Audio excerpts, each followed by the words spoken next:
الحمد لله رب العالمين، والصلاة والسلام على سيد المرسلين وعلى آله وأصحابه أجمعين.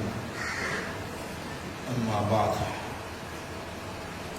فأعوذ بالله من الشيطان الرجيم. بسم الله الرحمن الرحيم. فمن شهد منكم الشهر فليصم، من كان منكم مريضا أو على سفر فعدة من أيام أخر. صدق الله العظيم.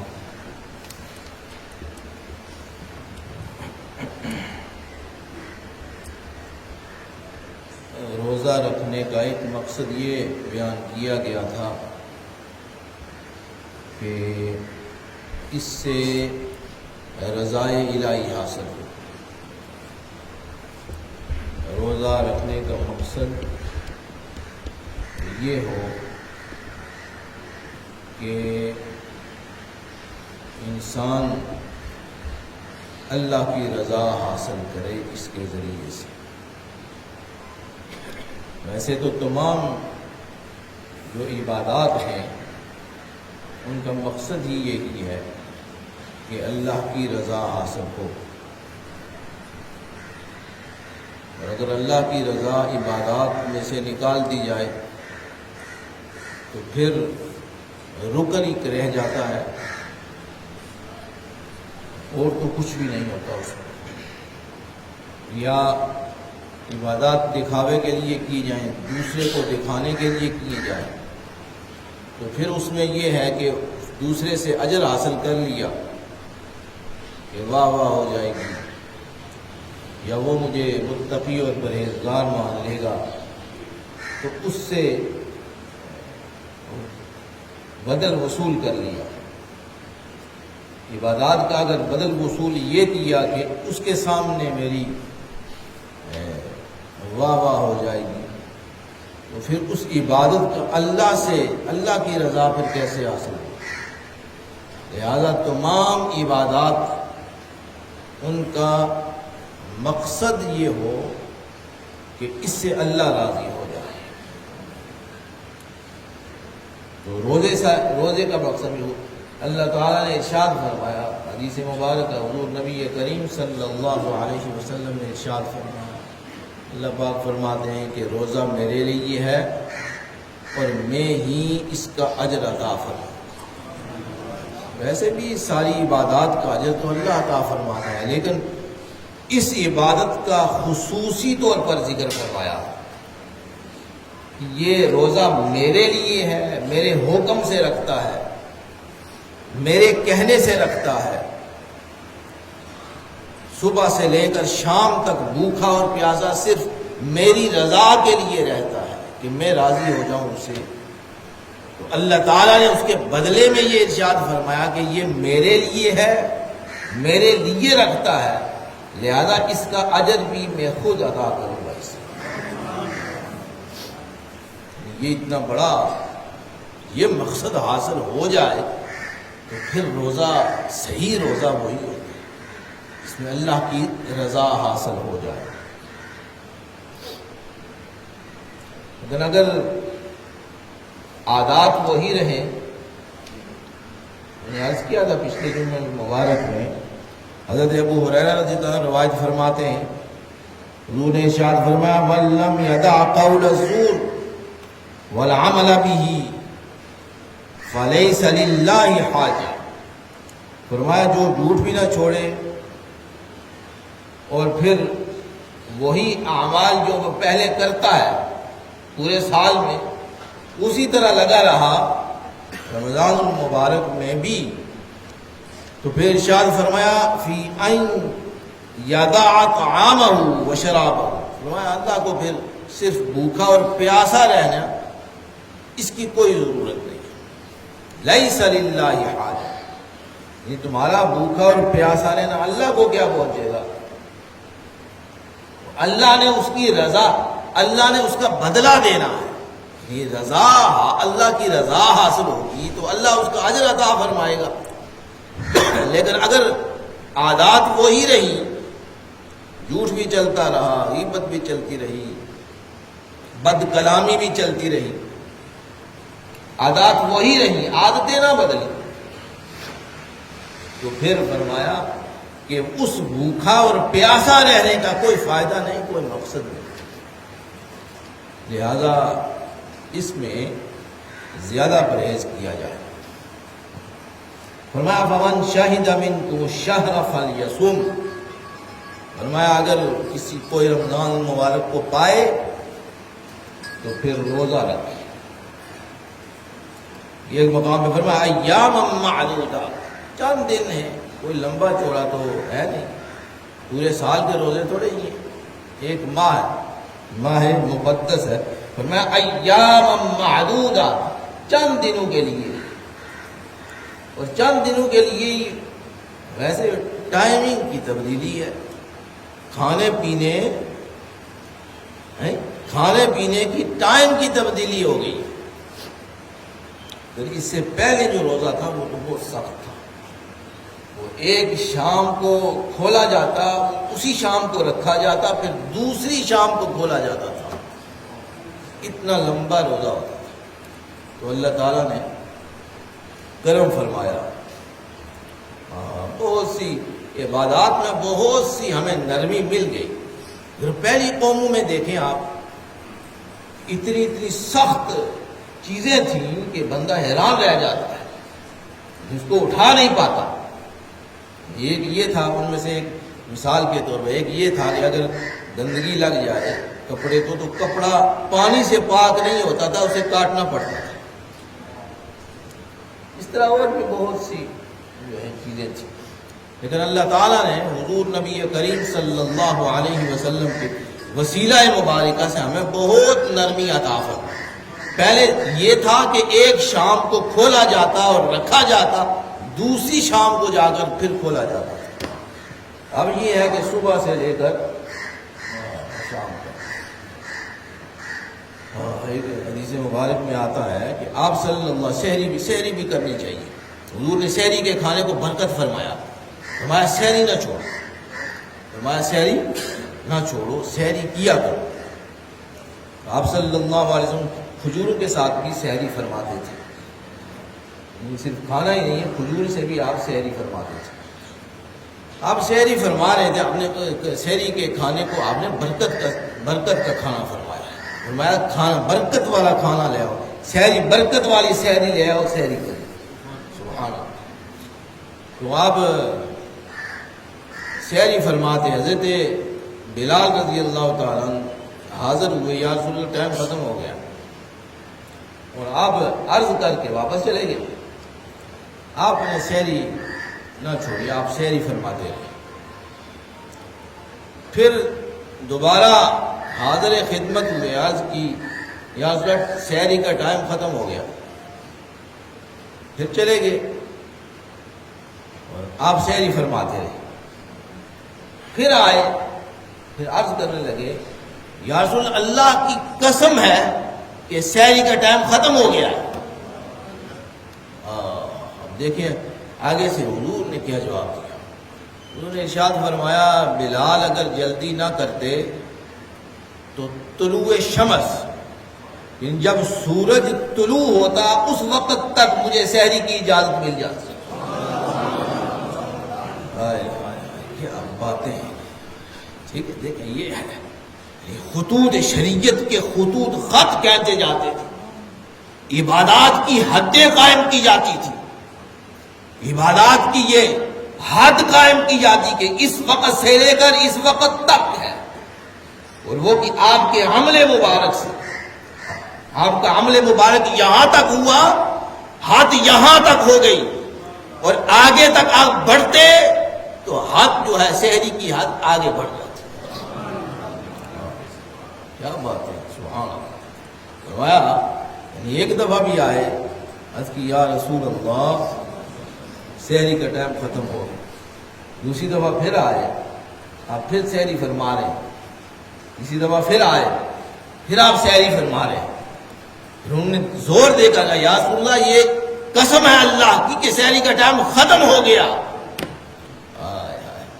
حضور نے آگے سے ارشاد فرمایا اگر یہ جلدی نہ کرتے تو مجھے یہ طلوع شمس تک غروب سورج کے طلوع ہونے فرمایا اتنا وقت فرمایا اتنی حد تک مجھے اجازت مل جاتی کہ میں سحری کرتا رہتا، سحری کرتا آگے چلا جاتا۔ یہ حضور نبی کریم صلی اللہ علیہ وسلم یہ دنیا میں جو عبادات کی حدیں ہیں، دیکھیں یہ نمازیں آپ نے تو بارہا سنا کہ 50 نمازیں ہیں، سنا پھر کم ہوئی۔ حضرت موسیٰ علیہ السلام معراج کے آگے کھڑے تھے، میں کہ آپ کی قوم اتنی 50 نمازیں کیسے پڑھے گی؟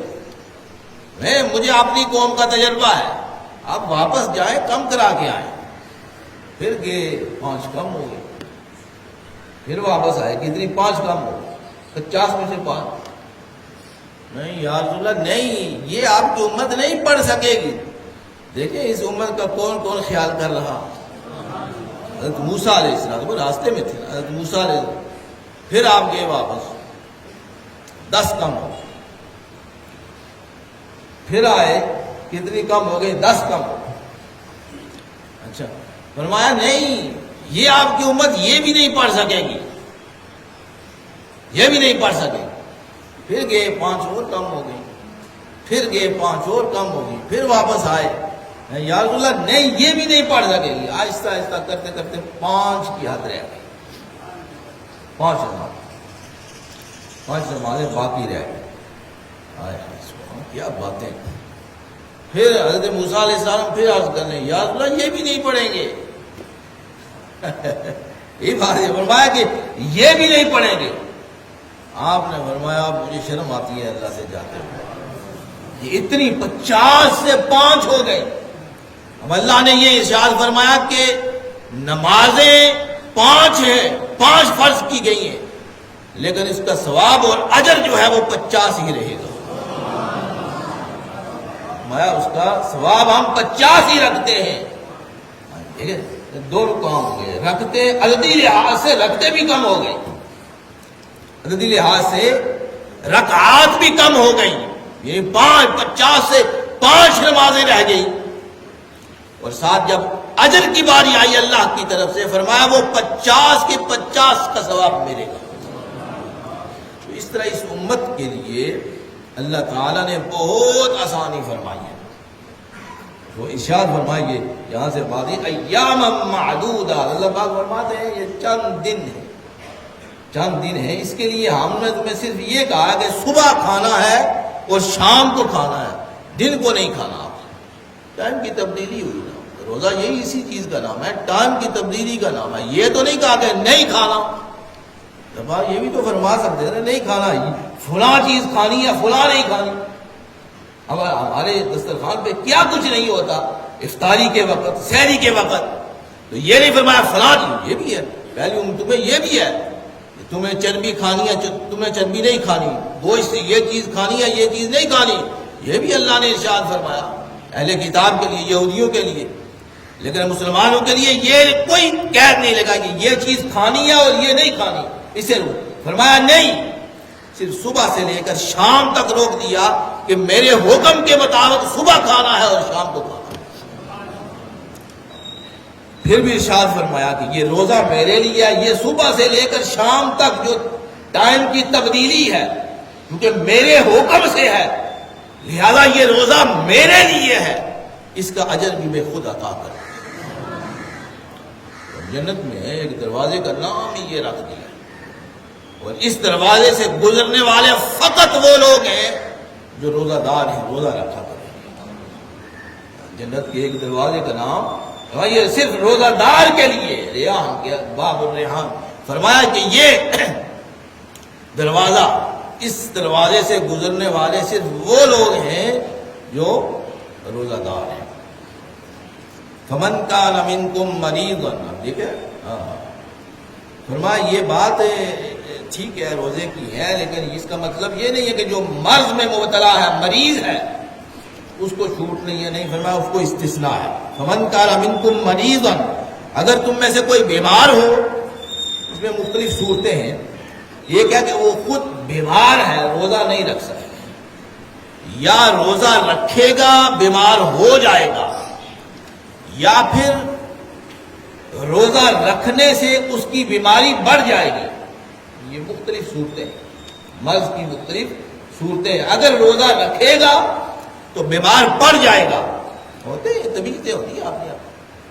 اور اگر مرض موجود ہے تو روزہ رکھنے کی وجہ سے مرض بڑھ جائے گا، یا پھر ہلاکت کا خوف ہے، اگر روزہ رکھے گا تو آدمی ہلاک ہو جائے گا، تو اس کے لیے ارشاد فرمایا گیا کہ اپنے روزوں کے اس دن سے مؤخر کر دے. اس دن سے مؤخر کر دے، جب تجھے میسر ہو، جب تجھے میسر ہو، تیری صحت ٹھیک ہو، اس وقت تو رکھ لے. او علی سفر، یا فرمایا کہ اگر سفر پر ہو، ہمارا خیال ہے سفر کرنے کا، تو مسافر کے لیے بھی ارشاد فرمایا تمہیں بھی اجازت ہے، مرض ہو یا سفر ہو تو فرمایا تمہارے لیے بھی اجازت ہے کہ کیا کرو، اپنے روزوں کو مؤخر کر دو. شرعی سفر ہونا چاہیے، 3 دن کی مسافت کا سفر، تقریباً 100 کلومیٹر بنتا ہے کم و بیش. اتنا لمبا کسی نے سفر کرنا ہو تو اس کے لیے اجازت ہے کہ اپنے روزے کو وہ مؤخر، یہ اجازت ہے اس کے لیے، اجازت ہے کہ وہ اپنے روزے کو مؤخر کر لے. اگر رکھنا چاہے تو کوئی مسئلہ نہیں ہے. جس طرح آج کل کے سفر ہے، پہلے سفر بہت مشکل ہوا کرتے تھے، آج سفر تو آسان ہو گئے. تو اگر کوئی رکھنا چاہے تو اچھی بات ہے، لیکن اس کے لیے اجازت ہے کہ اگر نہ رکھے تو اس کے لیے اجازت، آپ نے روزوں کو مؤخر کر دیں.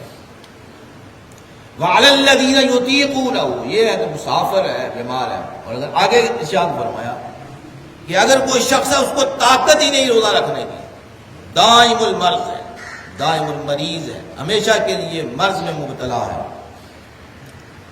یا پھر اس کا مرض ٹھیک ہی نہیں ہوتا، یا یہ امید ہے کہ اس کا مرض ٹھیک ہوگا ہی نہیں، یعنی یہ اس کی وجہ سے آپ اس کے لیے ارشاد فرمایا کہ وہ فدیہ دے دے.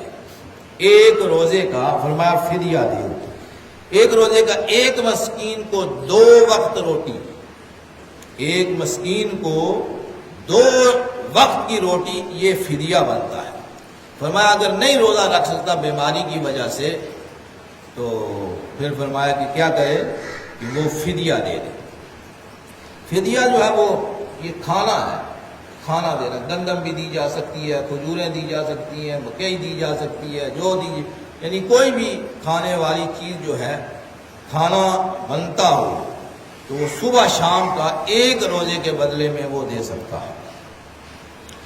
ایک مسکین کو سارے کا سارا دے دے تب بھی ٹھیک ہے، اور اگر متفرق طور پر مختلف مساکین کو دینا چاہتے تب بھی اجازت ہے، وہ دے سکتا ہے. تو یہ فدیہ ہے کہ ایک، اب یہ پیسے بھی دے سکتا ہے، اس طرح سے کوئی اپنے پسند کی چیز کھانا چاہتا ہے تو اس کے لیے صبح شام کا جو کھانے کی رقم بنتی ہے اس کو بھی دے سکتا ہے. رمضان المبارک میں یہ قرآن مجید کا اس کا بڑا گہرا تعلق ہے. فرمایا شہر رمضان الذی انزل فیہ القرآن، قرآن مجید کو یعنی بیت المعمور سے پہلے آسمان پر یہ رمضان المبارک میں اتارا گیا. شہر رمضان الذی انزل فیہ القرآن. حضرت عبداللہ ابن عمر رضی اللہ عنہ فرماتے ہیں حضور نے ارشاد فرمایا الصیام والقرآن یشفعان، فرمایا روزہ اور قرآن دونوں شفاعت کریں گے، مجسم ہو کر آئیں گے. مجسم، ہمارے روزے جسم بن کے آئیں گے، مجسم ہو کر.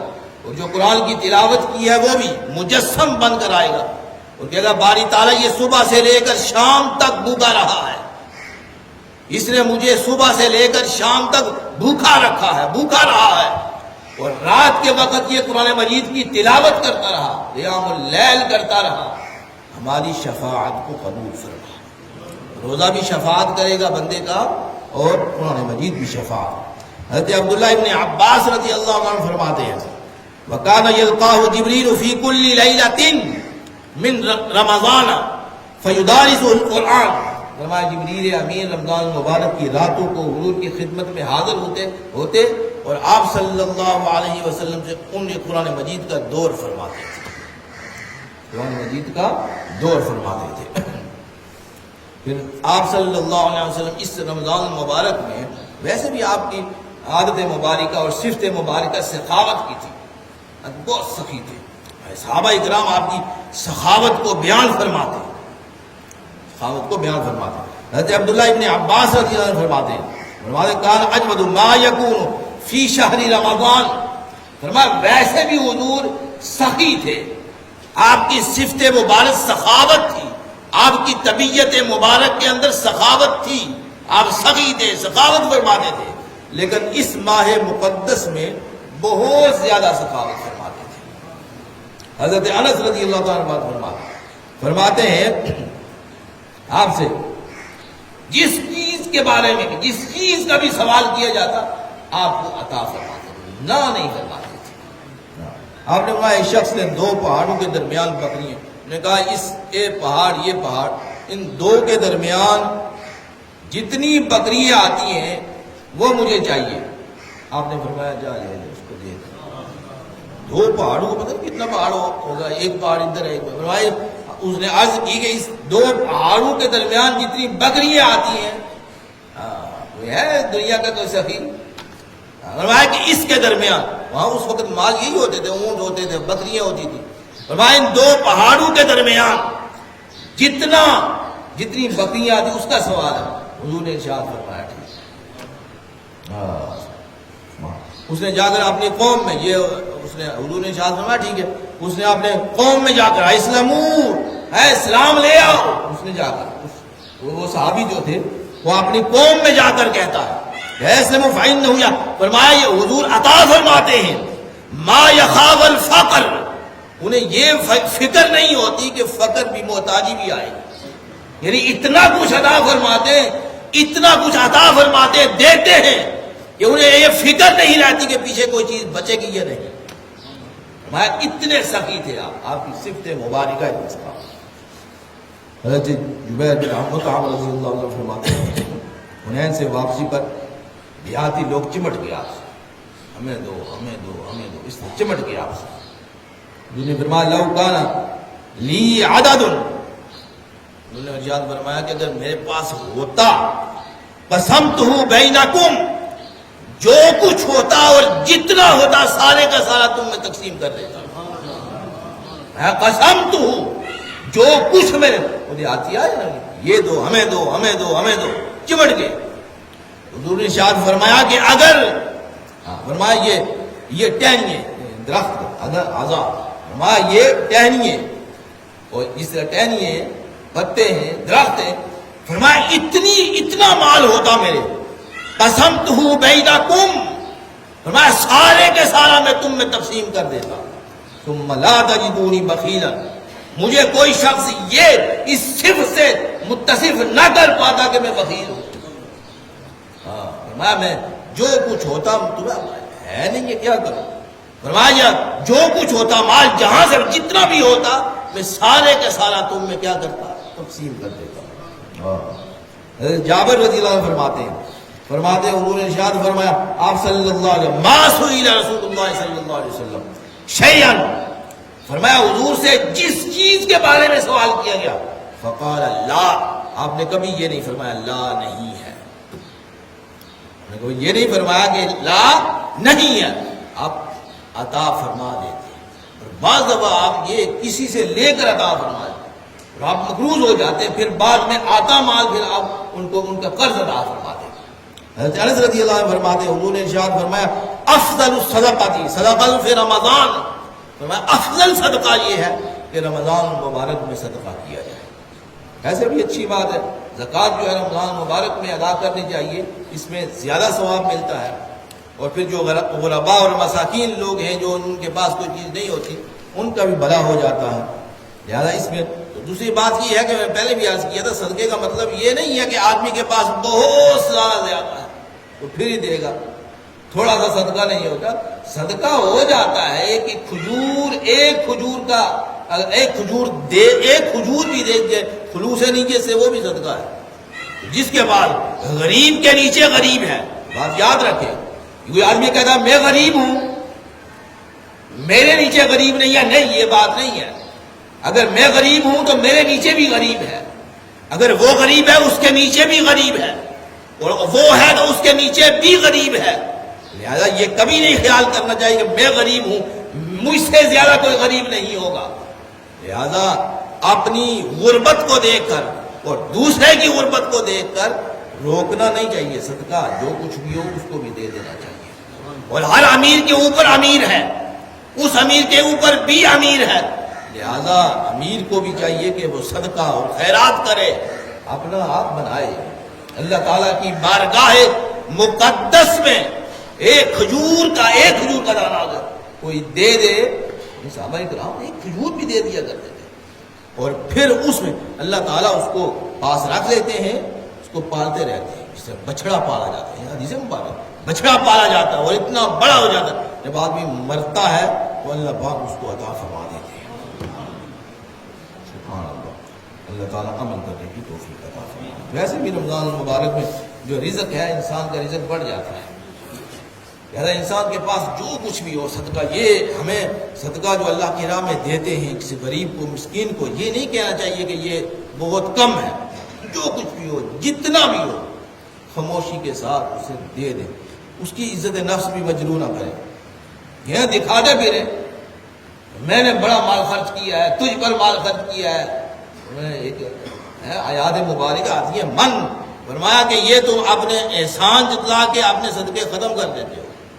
اسے یہ کہنا کہ میں نے تجھے دیا تھا نا، میں نے فلاں چیز دی تھی تجھے.